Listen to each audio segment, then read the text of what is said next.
Assalamualaikum warahmatullahi wabarakatuh. Alhamdulillah rabbil alamin. Wassalatu wassalamu ala asyrafil anbiya'i wal mursalin wa ala alihi wa sahbihi ajma'in. Amma ba'd. Muslimin dan muslimat rahimani wa rahimakumullah.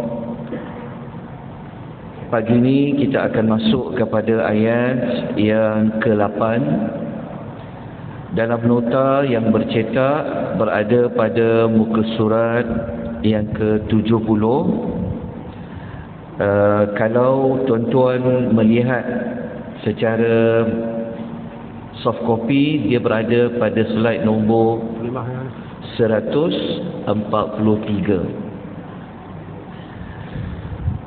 أعوذ بالله من الشيطان الرجيم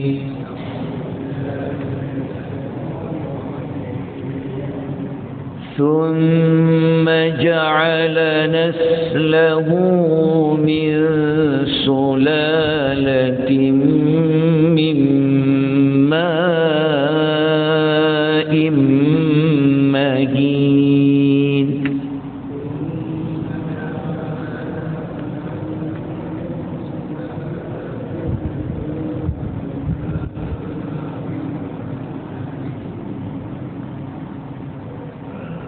Thumma bermaksud kemudian, ja'ala naslahu, dia iaitu Allah telah menjadikan keturunannya nya dekat situ adalah merujuk kepada Nabi Adam alaihi salatu wassalam, yang mana kita baca pada ayat yang ke-7 pada pagi semalam. Kalau kita melihat kepada nota perkaitan antara ayat dengan ayat sebelum, kita telah mengetahui pada ayat yang ke-7 Allah menceritakan tentang penciptaan manusia yang pertama, iaitu Adam, daripada tanah yang bercampur dengan air. Manakala ayat yang ke-8 Allah nak ceritakan kepada kita tentang keturunan, iaitu zuriat Nabi Allah Adam alaihi salatu wassalam, min sulalatin, daripada sejenis pati, min ma'in mahin, iaitu daripada air. Ma' kat situ adalah air, tapi air apa? Dia merujuk kepada air mani. Sifat air itu apa? Mahin, yang lemah. Ada juga yang mentafsirkan air itu adalah air yang hina, air yang tak dipandang pun oleh manusia. Jadi ayat yang ke-8 ini, kalau kita tengok ia pada gambar rajah dalam surah Al-Mu'minun ayat 13 dan ayat 14. Saya telah sebutkan bahawasanya kalau tuan-tuan nak mengetahui bagaimanakah fasa-fasa kejadian manusia secara lengkap, yang paling lengkap ayatnya, ia berada dalam surah Al-Mu'minun, bermula ayat nombor 12 sampailah ayat nombor 14. Jadi kalau kita mengetahui pada ayat yang ke-8 ni adalah pada gambar yang nombor 2 tu, sebenarnya dia ada kaitan dengan nutfah, iaitu air mani. Kalau kita baca pada keterangan para ulama tafsir, Al-Imam Ibnu Katsir, beliau mengatakan ayat ini sebenarnya Allah nak menyebut tentang bagaimana keturunan manusia ini mereka boleh bertambah, mereka boleh semakin lama semakin ramai.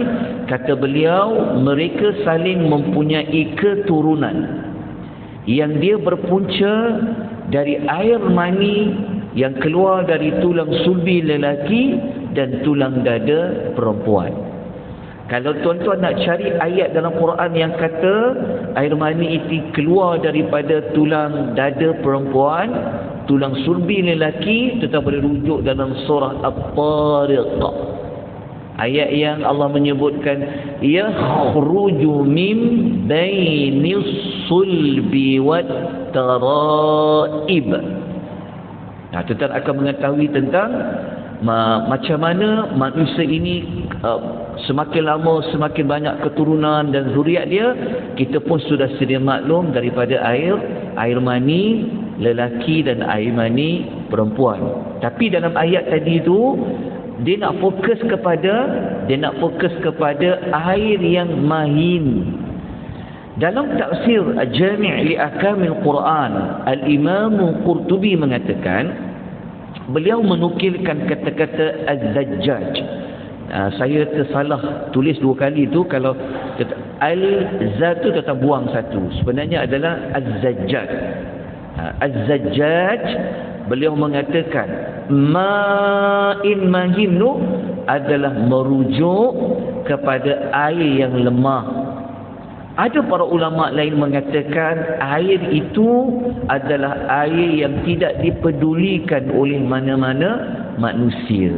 Manusia tinggalkan saja, manusia tak ambil peduli sebab dia adalah air mani. Jadi sifat dia adalah mahin, iaitu lemah. Jadi ayat yang ke-8 ni Allah nak cerita macam mana keturunan Adam itu dia semakin bertambah. Maknanya ayat ini juga merujuk kepada kita semua.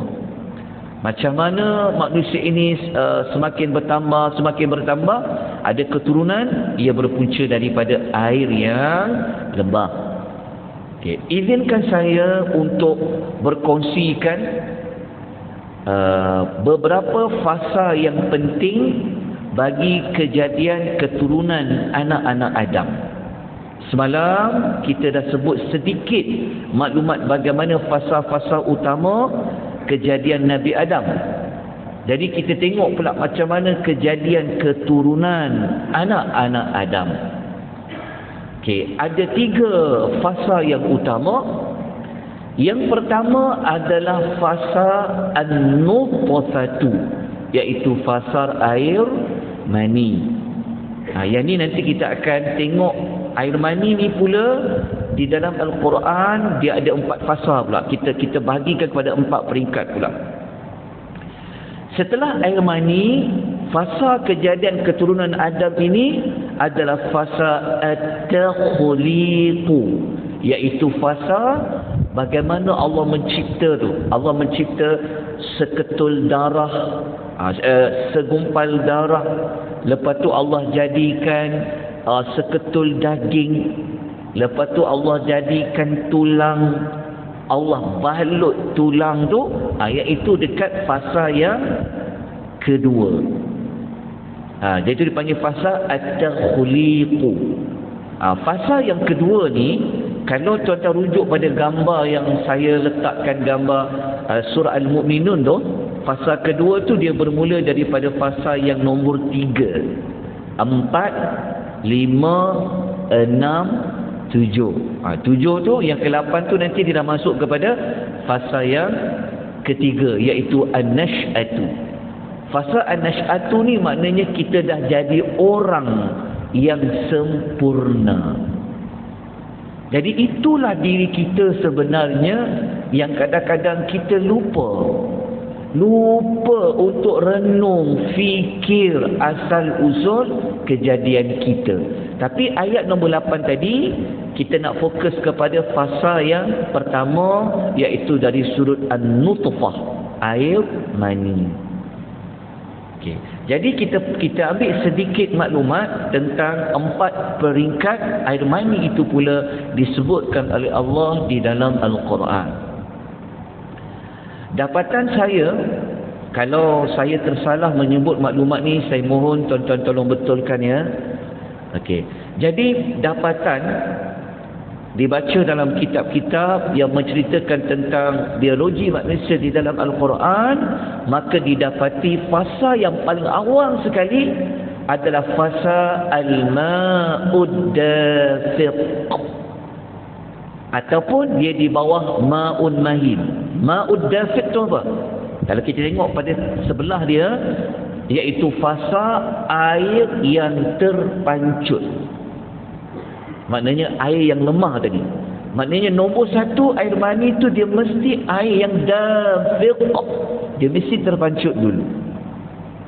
Ini Allah Ta'ala cerita di dalam surah At-Tariq ayat 5 dan 6. Kalau kita baca surah At-Tariq ayat 5 dan 6, inilah sebenarnya peringkat pertama air mani. Tengok, Allah suruh kita tengok diri kita tu. Allah suruh kita renung. Allah kata, "Falyanzuril insanu mimma khuliq." Allah kata, maka hendaklah manusia itu fikir, renung. Daripada apa dia dijadikan? Daripada apa? Khuliqa min ma'in dafiq. Dia dicipta daripada air yang memancut. Itu perkara yang pertama, Allah yang cerita pada kita.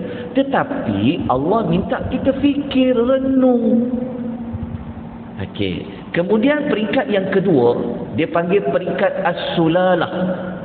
As-sulalah ni ayat kita baca tadi tu. As-sulalah ini adalah peringkat dia menjadi saripati air. Lepas tu air mani ini dia menjadi cair, saripati. Jadi peringkat yang kedua ini Allah sebut okey. Peringkat yang kedua ni kita guna ayat nombor 8 tadi.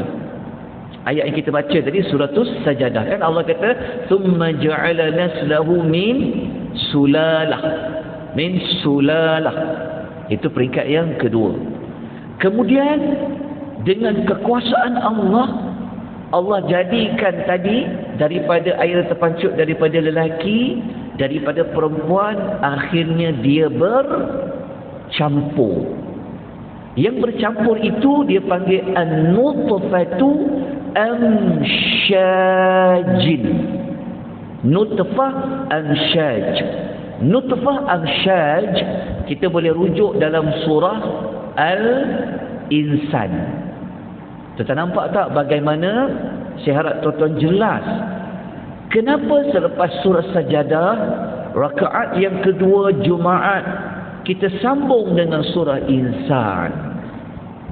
Ayat yang mula-mula pula tu surah Insan, iaitu kita jumpa pada ayat yang kedua. Allah kata apa?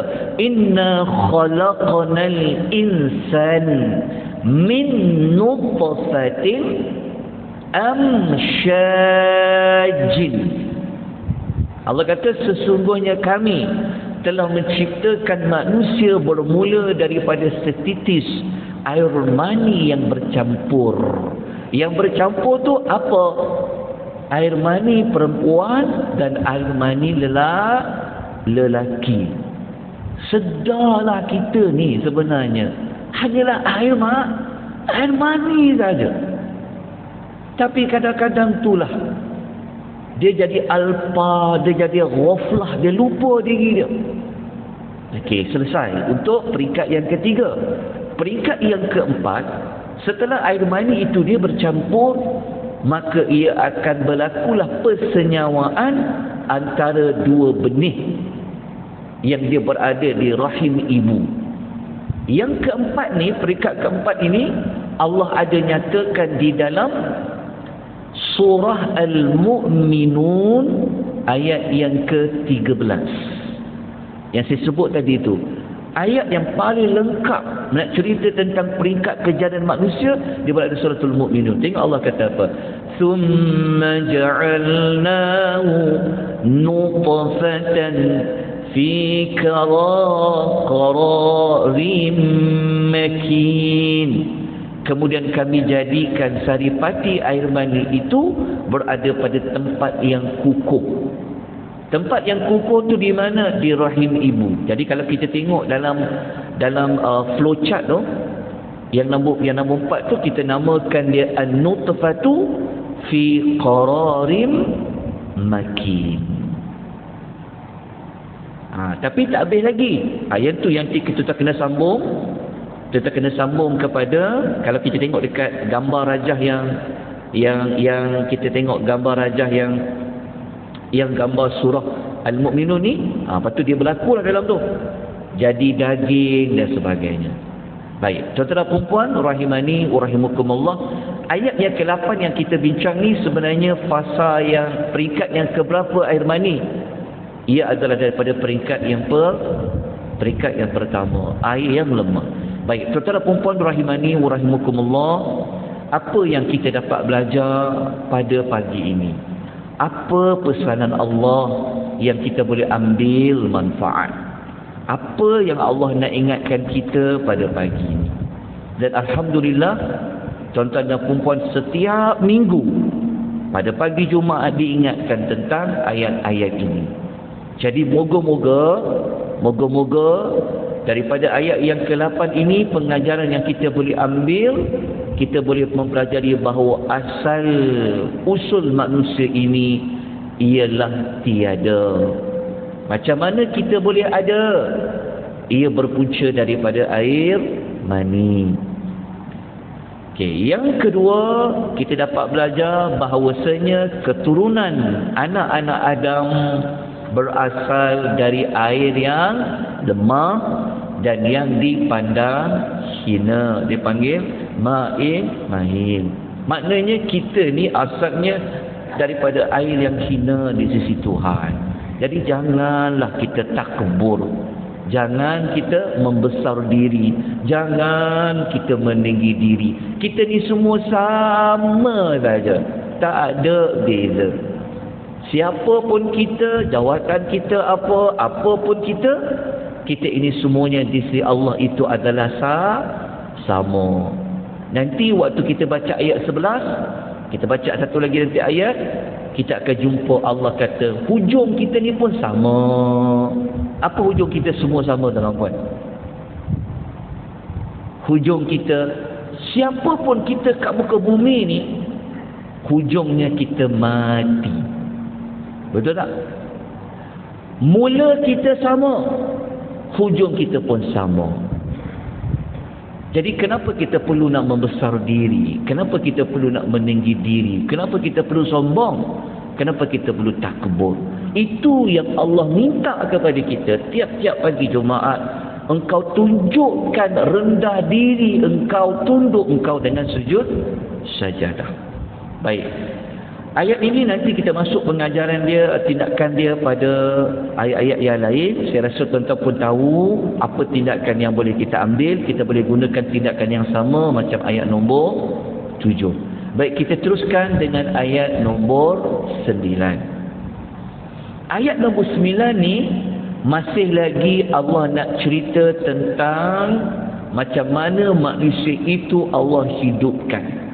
Tetapi ayat nombor 9 ni, tuan-tuan perempuan ya, adalah ayat yang Allah cerita setelah manusia ini dia jadi manusia yang lengkap, Allah bekalkan kepada kita 3 panca indera yang utama. Jadi kalau kita tengok dekat nota tu, permulaan tu saya ada buat ringkasan lah. Lepas tu kalau kita baca ayat nombor 9 ni, kita baca dulu ayat dia. Allah kata apa? A'udzu billahi minasy syaithanir rajim.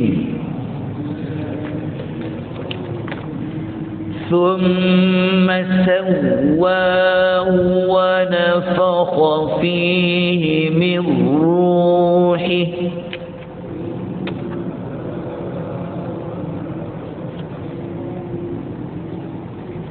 وَجَعَلَ لَكُمُ السَّمْعَ وَالْأَبْصَارَ وَالْأَفْئِدَةَ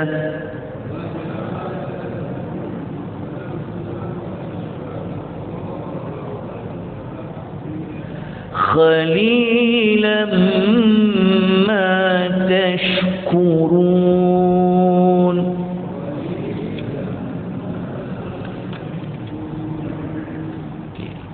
Ayat yang ke-9, Allah nak cerita kepada kita ketika macam mana Allah nak lengkapkan kejadian kita manusia. Allah kata summa, kemudian sawahu, dia menyempurnakan kejadiannya menyempurnakan kejadiannya. Kalau tuan tengok kepada ulasan dekat nota yang seterusnya, maksudnya Allah jadikan kita mula ada tangan dan sebagainya, itu maksudnya dah jadi orang, dah jadi macam manusia yang lengkap. Dia dah mula, Allah kan daripada proses air mani, seketul daging, lepas tu tulang yang dibalut tadi tu, Allah jadikan kejadian yang sempurna. Kemudian Allah nak buat apa? Wa nafakha fihi min ruhih, dan ditiuplah pada manusia itu ruh ciptaannya. Okey. Maknanya kita semua ni asal-asalnya tak ada roh. Allah yang bagikan ruh. Ruh itu diberi setelah proses tadi itulah. Daripada satu sampailah ruh. Okey, kemudian untuk hidupkan manusia ini ke muka bumi, maka Allah bekalkan kepada kita wa ja'ala lakumus sam'a. Allah telah mengurniakan kepada kamu.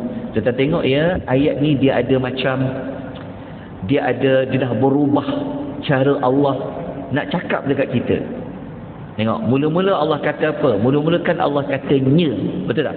Tengok ayat Allah kata, kemudian dia menyempurnakan kejadiannya. Allah katanya, dan meniupkan padanya. Tengok Allah gunanya nya. Tetapi ketika manusia dah ada roh, Allah guna pula dalam bahasa apa? Kamu. Nampak tak? Kenapa Allah gunanya, lepas tu Allah guna kamu? Kalau kita tak tadabbur, kita tak perasan sebenarnya cara Allah nak berbicara kepada kita tu, dia dah tukar bentuk, ganti nama. Sebelum Allah bagi roh, Allah kata nya.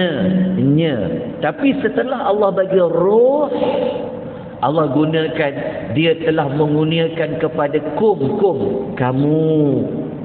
Kenapa ada perbezaan dekat situ? Yang tu tuan-tuan boleh baca nanti dekat ulasan tu. Kita kalau kita baca ni, kita akan tengok kenapa tadi Tuhan panggilnya, lepas tu Tuhan panggil kum. Kenapa? Maknanya kan Allah kata dia telah mengurniakan kepada kamu. Kenapa dah mula kamu? Merujukkan kepada kita ni sudah pun hidup. Kenapa hidup? Kan tadi Tuhan dah sempurnakan kejadian, kemudian Allah dah bagi roh, kita hiduplah. Jadi apabila kita hidup, Allah dah guna bahasa dia adalah kamu.